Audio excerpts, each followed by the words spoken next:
C'était le samedi 30 juillet 2020, lorsque nous nous sommes rendus, en plein cœur des poumons verts d'Annecy, pour une journée et une nuit de camping sauvage. Ce n'était d'ailleurs pas la première fois que nous en faisions. À notre arrivée, nous avons abandonné la voiture pour nous enfoncer à pied dans l'immense forêt de sapins. Nous avons dû marcher plus d'1 h 30 avant de trouver l'emplacement parfait pour la nuit. Nous avions pris le temps de nous installer confortablement dans la zone avant de nous offrir un joli pique-nique, non loin d'une rivière. Nous sommes restés pratiquement toute l'après-midi à explorer les environs, sans pour autant trop nous éloigner de la tente. À la tombée de la nuit, nous nous sommes réfugiés à l'intérieur. Le vent devenait plus présent à chaque minute, provoquant l'agitation répétée de ces gigantesques sapins, encerclant notre si petite tente. Ce doux son de la nature, qui nous offrait au départ un sentiment de plaisir et de relaxation, s'était quelque peu métamorphosé en une sensation, non pas angoissante, mais dérangeante, dans le sens où la nuit allait être plus mouvementée que ce que la météo avait prévu. Mais il était hors de question d'en finir là avec cette soirée, juste à cause du temps subitement devenu capricieux. J'ai d'ailleurs profité de cet instant pour inventer des histoires peu rassurantes, afin d'effrayer ma femme, même si visiblement, cela semblait très clairement l'amuser, plus qu'autre chose. Par la suite, nous nous sommes racontés nos meilleurs souvenirs, accompagnés des musiques, nous les remémorant. Elle était heureuse, et moi aussi. 2 heures étaient déjà passées, quand la fatigue a commencé à se faire sentir. Nous n'avons donc pas tourné autour du pot, pour nous glisser dans notre duvet. Il était plus de 3 heures du matin, lorsque ma femme m'a réveillé. Au début, je pensais naïvement qu'elle bougeait comme toujours, durant son sommeil, mais je me suis vite rendu compte du contraire, lorsqu'elle a prononcé à plusieurs reprises mon prénom, à mon oreille. D'une voix lente, et difficilement compréhensible, en raison de la fatigue encore présente, je lui ai naturellement demandé ce qui se passait.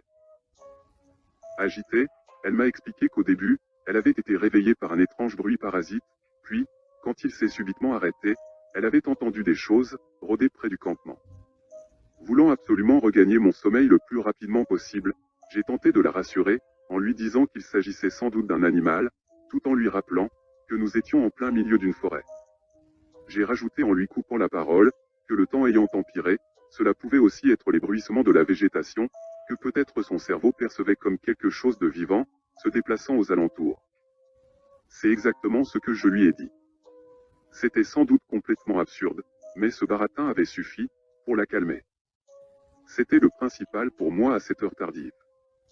Cependant, j'ai été moi aussi pris d'une montée soudaine d'adrénaline, quand différents craquements facilement identifiables comme des pas se sont fait entendre. De plus, la chose errait très distinctement, et de manière totalement aléatoire, à quelques mètres à peine de notre position. Il devait certainement y en avoir une dizaine, sans exagérer, vu le vacarme que cela provoquait. Puis, ils se sont arrêtés. L'une de ces bêtes, ou je ne sais quoi, s'est approchée de l'entrée de la tente. J'avais juste à ouvrir, pour découvrir ce que c'était. Mais c'était impossible. La peur m'empêchait de faire quoi que ce soit. Et comme si ce n'était pas suffisant, une de ces choses, ou devrais-je maintenant dire, un de ces individus, a appuyé contre la tente, pour ensuite la balader jusqu'à la fermeture. On pouvait entendre la forte respiration que faisait la personne de l'autre côté. C'est alors qu'il a commencé à ouvrir délicatement la tente. Après un court instant chargé d'appréhension, et pour le coup, très angoissant, les individus se sont éloignés, jusqu'à laisser place à nouveau au bruit du vent. Profitant de la situation pour refermer la tente, en l'espace d'1 ou 2 secondes, j'ai remarqué à l'ouverture que ces personnes marchaient très rapidement dans tous les sens, en effectuant des gestes incohérents. Ces silhouettes noires produisaient aussi des sons inaudibles. Nous sommes restés un long moment silencieux. Les mains de ma femme me broyaient presque l'avant-bras. J'ai pris une grande respiration, pour ensuite évacuer toute cette terreur en moi.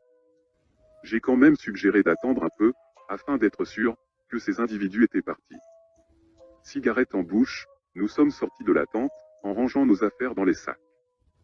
Je ne pouvais pas m'empêcher de sursauter à chaque bruit que la nature engendrait. Enfin, il ne restait plus que la tente à ranger. Cette situation commençait à m'énerver, mais je faisais tout pour ne pas le montrer. Et ce vent brutal, m'empêchant de me concentrer, me déboussolait davantage. Pourtant, le ciel était entièrement dégagé. Il n'y avait aucun nuage, aucune étoile, et étrangement aucune lumière, provenant de la lune. En fait, le ciel était juste noir. J'ai soupiré, et secoué la tête, pour exprimer ma confusion. C'est alors que nous avons perçu au loin, un autre bruit difficilement descriptible, dans un premier temps. Ça ne ressemblait en rien, à ce qui se déplaçait autour de nous un peu plus tôt, ce qui nous a tout de même un peu soulagés. En éclairant au loin avec la lampe torche, je pouvais voir très distinctement la pluie battante, s'écrasant sur le sol. Je me suis retourné vers ma femme, l'air totalement perdu concernant cet événement, lorsque j'ai remarqué qu'à plusieurs mètres derrière elle, se tenait un de ces types. J'ai brusquement pris la main de ma femme, afin de la coller contre moi.